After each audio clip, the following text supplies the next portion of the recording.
The rain had just started when Emma Parker stepped out of the subway station in downtown Chicago. Cold wind brushed against her face as she tightened her coat and looked up at the massive glass building standing across the street. 42 floors. Silver windows. Bright company logo glowing at the top like a crown. For most people, it was just another corporate office. But for Emma, it was everything.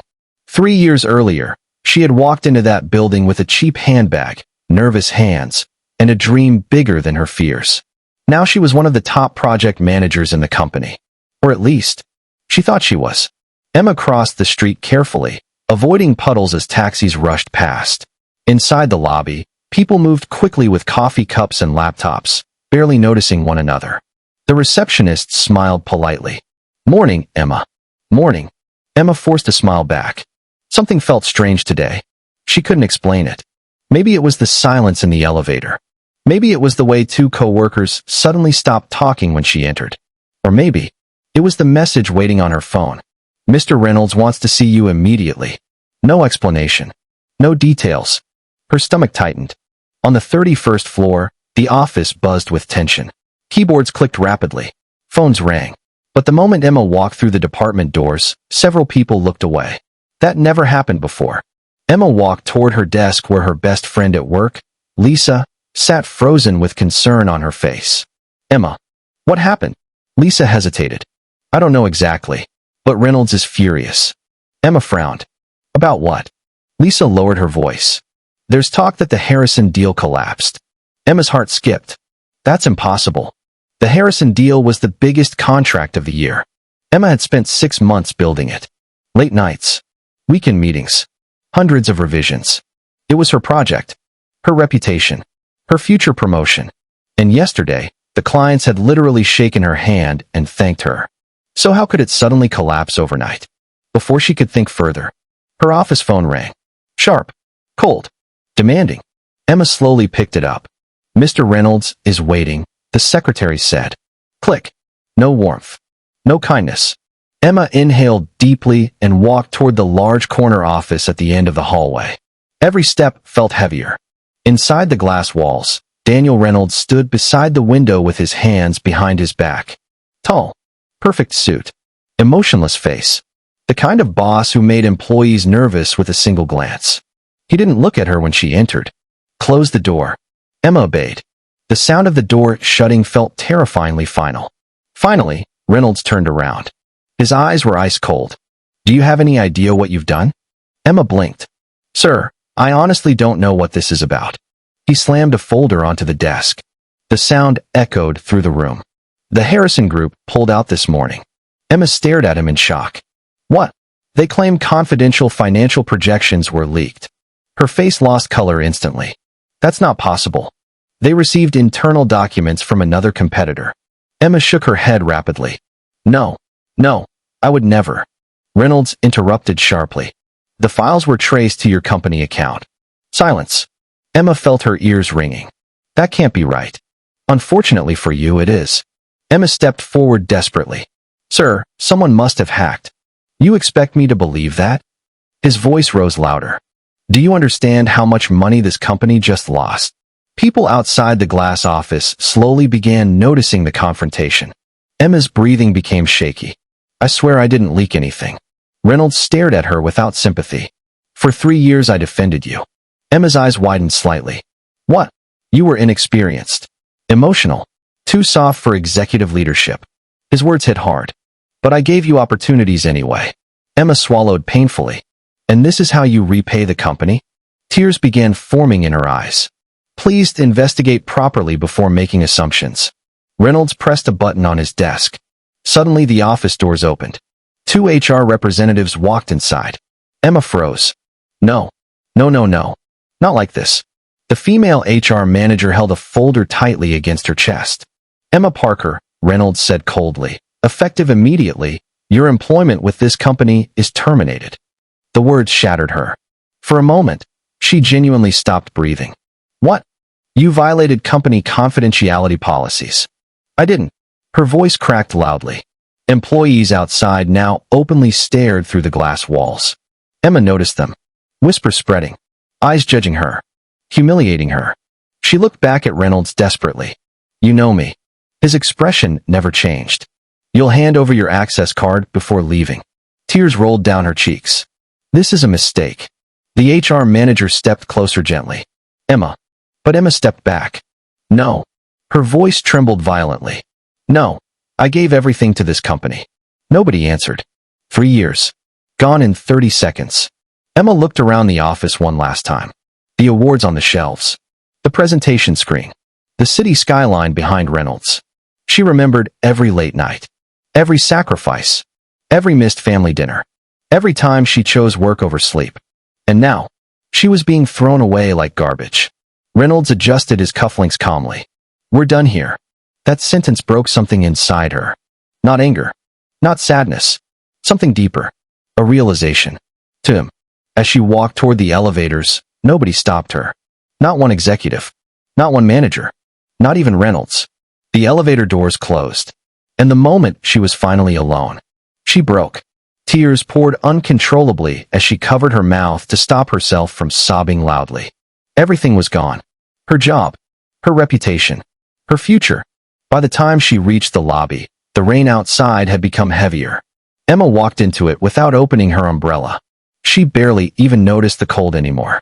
Cars splashed water onto the sidewalk. People rushed past her.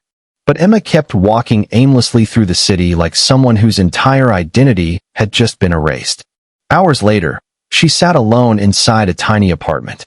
The lights were off. Texts from friends. She ignored them all. She stared blankly at the wall while memories replayed endlessly in her head. You're terminated. You violated company policy. We're done here. Around midnight, Emma finally checked social media, and her heart sank even further. Someone inside the company had already leaked the story. Posts. People calling her dishonest. Untrustworthy. A corporate criminal. Her hands shook as she turned the phone off. Then came the worst part. The bills. Rent due next week. Student loans. Emma buried her face into her hands. How am I going to survive? The next morning, reality hit even harder. She began applying for jobs immediately. One company rejected her within hours. Another canceled her interview after reviewing her background. Another never responded. Canceled subscriptions. Emma forced a weak smile. But her tired eyes told the truth. The waitress sat beside her briefly. You know, sometimes life humiliates people before blessing them. Emma almost laughed bitterly. Doesn't feel that way. The waitress smiled softly. My husband lost everything at 42. Everyone abandoned him. Emma listened silently. 5 years later, the woman continued. Those same people begged him for jobs. Emma looked up slowly. The waitress squeezed her shoulder kindly. Don't let one cruel moment decide your whole story. Those words stayed in Emma's mind long after she left the diner. That night, she opened her old laptop. Not to apply for jobs, but to think. Really think. What if? What if she stopped begging companies to believe in her? What if she built something herself? At first the idea sounded ridiculous. She barely had money for groceries. But then she remembered something important. Before corporate life, before endless meetings and office politics, Emma had actually loved solving problems for small businesses. She understood branding, strategy, client growth, and unlike executives like Reynolds, she genuinely cared about people. An idea slowly began forming. Small at first, fragile, but alive. Emma spent the next several weeks researching nonstop. Marketing trends, business consulting, digital strategy services. She watched free tutorials until 3 a.m. every night. She borrowed books from the library because she couldn't afford courses. Her apartment became a war room of sticky notes and business plans. Most people would have given up, but humiliation had changed her. She no longer feared failure because she had already survived public destruction.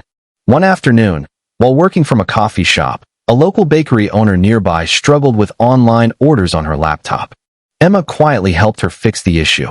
Within 20 minutes, Emma had reorganized the bakery's entire online system. Sales improved almost instantly. The owner stared at her in amazement. You're really good at this. Emma smiled faintly. Used to do similar work. The woman handed her a business card. How much would you charge to help my business grow? Emma froze. Charge? Someone actually wanted her help? That tiny moment changed everything. Her first client paid only $200. But Emma treated the project like it was worth millions. She redesigned their online marketing, improved customer engagement, created social media campaigns. Then something unexpected happened. The bakery owner recommended Emma to 2 other business owners. Then those owners recommended more people. Slowly, very slowly, Emma began rebuilding her life. Not through luck, through relentless work. She worked from morning until midnight, sometimes crying quietly from stress, sometimes doubting herself. But she kept going, because every new client proved something important. She wasn't worthless.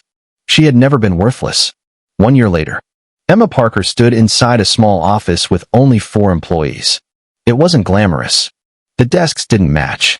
The coffee machine barely worked. And unlike Reynolds, she treated every employee with respect. She remembered birthdays. She listened to ideas. She stayed late helping struggling team members, because she knew exactly how humiliation felt. Meanwhile, back at Reynolds Corporation, things were beginning to collapse. Major clients left. Internal scandals surfaced. Employees quit constantly. And investors were becoming nervous. But Emma knew none of this yet. She was too busy building her future. One evening, her assistant rushed into the office excitedly. "Emma, you need to see this." "What happened?" The assistant handed her a tablet. Emma's eyes widened slowly. Hundreds of companies would compete, and the contract value was life-changing. Emma's heartbeat quickened. This could transform everything. But there was one problem. The corporations competing for the deal were giants. Experienced. Powerful. Her assistant looked nervous. "Should we even try?" Emma stared at the screen quietly. Months ago, she would have said no. Months ago, humiliation still controlled her. But not anymore. "Prepare the proposal." Her assistant blinked. "You're serious?" Emma looked out the office window. Yes. Because this time, she wasn't asking anyone for permission to succeed. The conference room smelled like fresh coffee, printer ink, and nervous energy. Emma stood at the head of the table while her small team watched her carefully. Stacks of documents covered every surface. Market analysis, financial projections, brand strategy, presentation drafts. For the past 3 weeks, nobody in the office had slept properly. This contract could change their lives forever, and everyone knew it. Emma looked around at her team. 6 people. That was all. 6 exhausted people competing against billion-dollar corporations with endless resources. But Emma also knew something the giant companies didn't understand. Big corporations sold presentations. She sold solutions. "There's one thing we cannot do," Emma said firmly. Her assistant Mia looked up. "What's that?" "We cannot act small." Silence filled the room. Emma continued. "If we walk into that meeting intimidated, we've already lost." One employee sighed nervously. "But the other companies have entire executive departments." Emma smiled slightly. "And most executives haven't spoken to a real customer in years." A few people laughed softly. The tension eased. Emma walked toward the whiteboard. "This retail company doesn't need another flashy corporation." She pointed at the client file. "They need people who actually understand struggling businesses." Then she looked directly at her team. "And nobody understands that better than us." For a moment, everyone became quiet again, because they all knew Emma's story. Some had joined her company after being laid off elsewhere. Others had been ignored, underestimated, or mistreated in previous jobs. This office wasn't built by perfect people. It was built by survivors. That's why they worked differently. That's why clients trusted them. And Emma protected that culture fiercely. Later that night, long after everyone left, Emma remained alone in the office reviewing the presentation again. Outside the windows, Chicago glowed beneath the darkness. Cars moved like rivers of light below. Emma rubbed her tired eyes. Her phone buzzed suddenly. Unknown number. She almost ignored it. But something made her answer. "Hello." A familiar voice replied quietly. "Emma." Her expression froze instantly. "Lisa." From her old company. Emma leaned back slowly. "Lisa. It's been a long time." "Yeah." An awkward silence followed. The memory still hurt. Lisa sounded hesitant. "I heard about your company." Emma smiled faintly. "News travels fast. You have no idea." Emma noticed tension in Lisa's voice. "What's wrong?" Lisa exhaled deeply. "Things at Reynolds Corporation are bad." Emma said nothing. Part of her didn't even want to hear his name. But Lisa continued anyway. They've lost major accounts. Investors are angry. People are quitting constantly. Emma stared quietly at the city lights. And Reynolds. Lisa laughed bitterly. He's more arrogant than ever. That sounded familiar. Lisa lowered her voice. There are also rumors. What rumors? That the leak never came from you. Emma's eyes narrowed slowly. What? Internal auditors found strange activity connected to another executive account. Emma sat upright instantly. What are you talking about? I don't know all the details yet, Lisa admitted. But people are starting to suspect someone framed you. Emma's heartbeat slowed heavily. For months, she had questioned herself endlessly. Even while knowing she was innocent, a small broken part inside her still carried shame. Now suddenly, the truth was beginning to surface. Why are you telling me this? Emma asked softly. Emma closed her eyes briefly. Back then, everyone had stayed silent. Not because they hated her. Because they were afraid. Lisa continued. No, she whispered quietly. I didn't. After the call ended, Emma sat motionless for several minutes. Anger slowly returned for the first time in months. Not explosive anger. The dangerous kind. The quiet kind built from betrayal. The next morning, her team gathered for the final presentation rehearsal. Emma entered wearing a navy blue blazer and calm confidence. But inside, something had changed. Mia noticed immediately. You okay? Emma nodded slowly. Better than okay. The team exchanged curious looks. Emma walked toward the projector screen.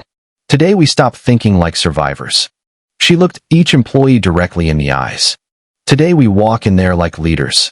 2 days later, they arrived at the luxury downtown hotel, hosting the final selection presentations. The lobby overflowed with executives from major consulting firms. Expensive watches. Designer suits. Corporate smiles hiding ruthless competition. Emma's small team suddenly looked painfully ordinary beside them. One young employee whispered nervously. We don't belong here. Emma turned toward him calmly. Look around carefully. He did. These people have money, Emma said quietly. That doesn't mean they have vision. As they entered the main conference hall, Emma suddenly stopped walking. At the far side of the room, standing beside a giant presentation display, was Daniel Reynolds. Older now, more tired, but still carrying the same cold corporate presence. For a brief second, their eyes met, and time almost stopped. Reynolds clearly recognized her instantly. His expression shifted from confusion to disbelief. Emma felt her chest tighten. The memories slammed back violently. The glass office. The humiliation. The whispers. The rain. But this time, she didn't look away. Reynolds slowly walked toward her. Several executives nearby watched curiously. Emma Parker. His tone carried surprise mixed with discomfort. Emma remained composed. Mr. Reynolds. He glanced at her team. You're here representing a firm? Yes. What firm? Emma handed him a business card calmly. He looked down at it. Then his face changed completely.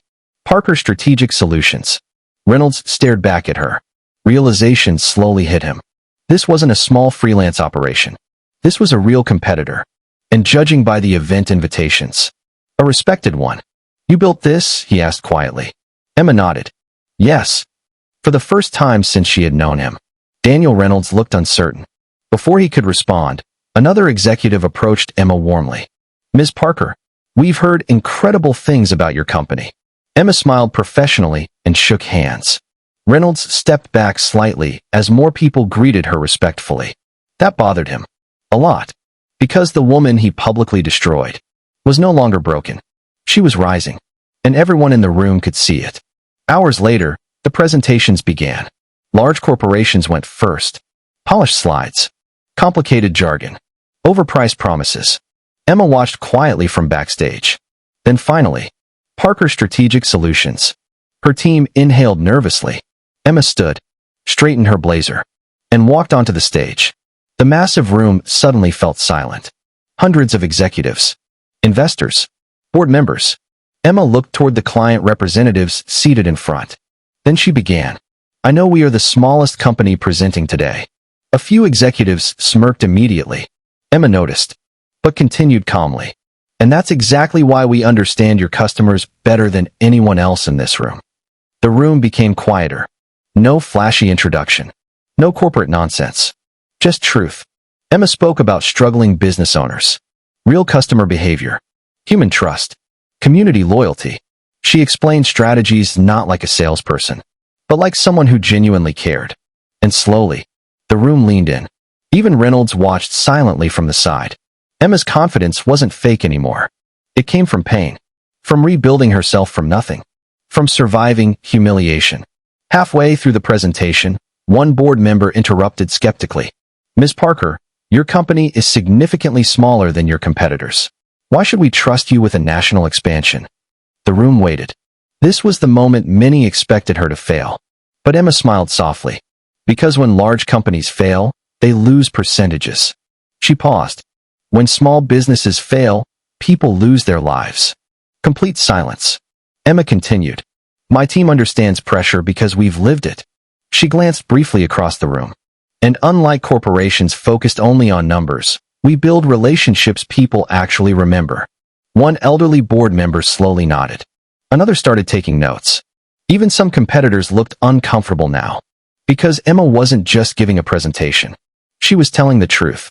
And truth was difficult to compete against. When the presentation ended, the room erupted into applause. Not polite applause. Real applause. Emma's team looked stunned. Mia nearly cried. Backstage afterward, several executives approached Emma personally. Compliments. Questions. Business cards. Interest. But one person remained standing quietly near the exit. Daniel Reynolds. Emma eventually walked toward him calmly. For a moment neither spoke. Then Reynolds finally said, "You've changed." Emma looked at him carefully. "No." Her voice stayed calm. "I finally stopped believing what you said about me." That sentence hit harder than he expected. Reynolds looked away briefly. For the first time ever. He seemed human. Tired. Regretful. Older. "I heard there were problems with the investigation," Emma added quietly. His jaw tightened. Emma immediately understood. He knew. Maybe not at first. But eventually. He learned the truth. "You never apologized," Emma said. Reynolds remained silent. Which was answer enough. Before he could respond, another executive called for Emma across the room. She turned slightly, then looked back at Reynolds one last time. "You embarrassed me in front of everyone." His face hardened with guilt. Emma continued softly. "And that humiliation saved my life." Then she walked away, leaving him standing there alone. That night, Emma sat in her apartment unable to sleep. The presentation had gone perfectly, but emotions still overwhelmed her. Because seeing Reynolds again reopened wounds she thought had healed. Her phone buzzed at 1:14 a.m. Email notification. She opened it slowly and froze. Parker Strategic Solutions had won the contract. Then suddenly, she laughed, then cried, then laughed again through tears. After everything, after losing everything, after being humiliated publicly, she had done it. The next morning, her office exploded with celebration. Employees screamed. Someone brought cake. Mia hugged Emma so tightly she almost fell over. News articles quickly spread online. Small consulting firm defeats corporate giants. Underdog company wins national expansion contract. Emma Parker emerges as industry disruptor. And buried deep inside one article was another shocking revelation. Internal sources from Reynolds Corporation had confirmed Emma Parker was never responsible for the confidential leak. An executive investigation was ongoing. Emma stared silently at the article. Her name, finally cleared. One employee looked furious. "After everything they did to you, they should publicly beg for forgiveness." But Emma simply closed the laptop. Because revenge no longer interested her. Success did. 3 months later, Parker Strategic Solutions expanded into a larger office downtown. More employees. More clients. More recognition. Emma personally interviewed every new hire. And one question mattered most to her. Have you ever been underestimated? Because those were the people who fought hardest. One rainy afternoon, Emma finished a meeting and stepped into the lobby. Her assistant hurried toward her. "Emma, there's someone here asking for you." "Who?" The assistant hesitated awkwardly. "You probably should see for yourself." Emma walked toward the waiting area, then stopped cold. Sitting there quietly, wearing a wrinkled suit and holding a thin folder, was Daniel Reynolds. But he looked nothing like the powerful executive she remembered. No confidence. No authority. No expensive arrogance. Just exhaustion. He slowly stood when he saw her. And for the first time in his life, Daniel Reynolds looked small. The lobby became completely silent. Employees walking past slowed down instinctively. Nobody knew the history between them, but everyone could feel the tension. Emma stood still for several seconds, staring at the man who once destroyed her life without hesitation. Daniel Reynolds looked older than she remembered, not just physically, emotionally. The sharp confidence that once filled every room around him was gone. His shoulders carried exhaustion now, and his eyes carried something Emma had never seen before. Shame. Emma, he said quietly. She remained calm. Mr. Reynolds. The receptionist looked confused. Should I give you two a room? Emma kept her eyes on Reynolds. Yes. A few minutes later, they sat across from each other inside a glass meeting room overlooking downtown Chicago. Rain tapped softly against the windows. Neither spoke immediately. The silence felt heavy with years of pain. Finally, Emma crossed her arms gently. What do you want? Reynolds looked down briefly before answering. I heard your company is expanding operations. We are. I also heard you're hiring senior consultants. Emma's expression didn't change. Then she understood. And honestly, the realization almost felt unreal. The man who fired her publicly was sitting here asking for a job. Life had come full circle in the most unbelievable way possible. Emma leaned back slowly. You're serious? Reynolds nodded once. My company collapsed 2 months ago. Emma said nothing. He continued quietly. The board forced me out after the internal investigation became public. There it was. The truth. Finally spoken aloud. Emma's voice stayed steady. So you found out I was innocent. Reynolds closed his eyes briefly. Yes. The room fell silent again. Emma studied him carefully. Part of her had imagined this moment many times. She imagined anger, revenge, humiliation. She imagined making him feel exactly what he made her feel. But strangely, looking at him now, she mostly felt tired. Reynolds slowly pushed a folder across the table. My experience. References. Everything is there. Emma didn't touch it. You really think I'd hire you? His answer came quietly. No. That surprised her. Reynolds looked toward the rainy windows. But I came anyway. Emma noticed something important then. This wasn't arrogance. This wasn't manipulation. The man sitting across from her genuinely had nowhere left to go. For the first time in his career, Daniel Reynolds needed mercy from someone he once refused to show mercy to. Emma remembered that horrible day again. The glass office. The whispers. I know. His voice cracked slightly. I convinced myself sacrificing one employee would protect the company. Emma looked at him coldly. One employee. Reynolds lowered his eyes.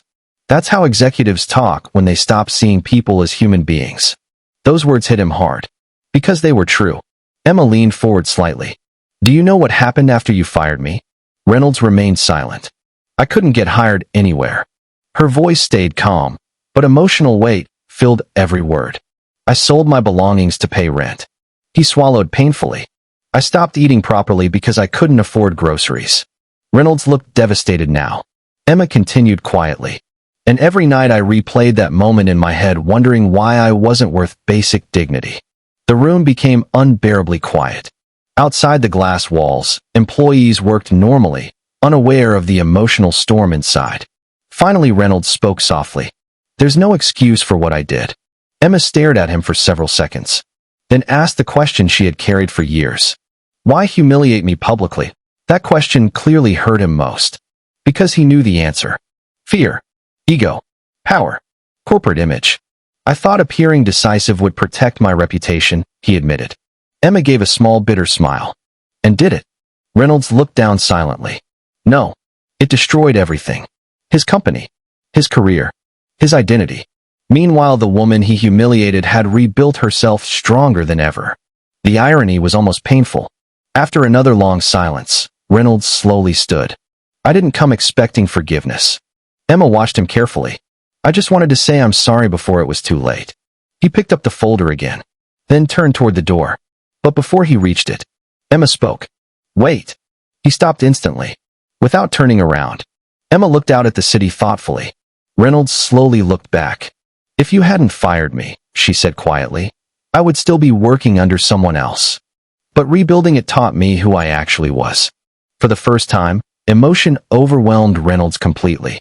Not tears, but regret, so deep it almost looked physical. Emma stood up slowly, then walked toward the window beside him. Below them, thousands of people rushed through rainy streets chasing careers, money, approval, survival. Emma spoke softly. Most leaders think power comes from controlling people. She turned toward him. But real leadership is making people feel valued. Reynolds nodded slowly, like a man finally understanding something decades too late. Emma walked back toward the table, then finally opened his folder. Reynolds looked shocked. She scanned the documents quietly. Years of executive experience, high-level negotiations, corporate expansion strategies. The truth was undeniable. Despite his flaws, Daniel Reynolds was talented. Emma closed the folder slowly, then looked at him directly. If I hired you, he stayed completely still. You would never outrank anyone here. I understand. I understand. And if I ever hear you disrespect an employee, it won't happen. Emma studied his face carefully. No arrogance remained. Only humility. Pain had changed him too.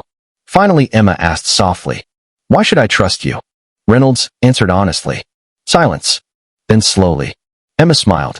Not warmly. Not coldly. Just honestly. Good. Reynolds looked confused. Emma placed the folder back on the table. Because everyone in this company gets one thing. What's that? A second chance. For a moment, he genuinely looked unable to speak. Emma walked toward the door. HR starts interviews Monday morning. Don't be late. Reynolds stared at her in disbelief. You're hiring me? Emma looked back calmly. His voice became emotional. After everything I did to you? Emma paused briefly, then answered with the most important lesson she had learned. Those words stayed with Reynolds long after she left the room. Not immediately. Not perfectly. At first, employees disliked him. Some sensed his corporate arrogance instantly. Others complained about his serious personality. But slowly, he adapted, interrupted less, started mentoring younger employees patiently. One afternoon, Emma walked past a conference room and quietly stopped. Inside, Reynolds sat helping a nervous intern prepare for a presentation. You're doing fine, he told the young employee gently. Take a breath. Start slower. People listen when confidence comes naturally. Emma watched silently through the glass. Years earlier, he would have humiliated weak employees. Now he was building them up. Pain had humbled him, and humility had humanized him. Months later, Parker Strategic Solutions became one of the fastest-growing consulting firms in the country. Business magazines featured Emma everywhere. From public humiliation to powerful CEO. The woman who rebuilt herself. The leader changing corporate culture. But Emma rarely talked about revenge. Because deep down, she understood something most people never learn. The worst moment of your life can become the beginning of your greatest transformation. One evening, the company hosted its annual celebration dinner inside a beautiful rooftop venue overlooking the city skyline. Music played softly. Employees laughed together. For the first time in years, Emma looked around and felt peaceful. Not successful. Peaceful. There was a difference. Mia approached holding 2 glasses of champagne. You know something funny? Emma smiled. What? Mia pointed across the room discreetly. Reynolds stood helping catering staff clean up a spilled drink. No ego. No complaints. Emma laughed softly. If someone showed me that image 2 years ago, I'd never believe it. Mia grinned. You changed this place, Emma. Emma looked around quietly. Employees from different backgrounds laughing together. Interns speaking comfortably with executives. People unafraid of making mistakes. Unafraid of being humiliated. That mattered to her more than money ever could. Later that night, Emma stepped onto the rooftop balcony alone. Cold wind moved gently through the city air. Far below, Chicago glowed endlessly. Then footsteps approached behind her. Reynolds.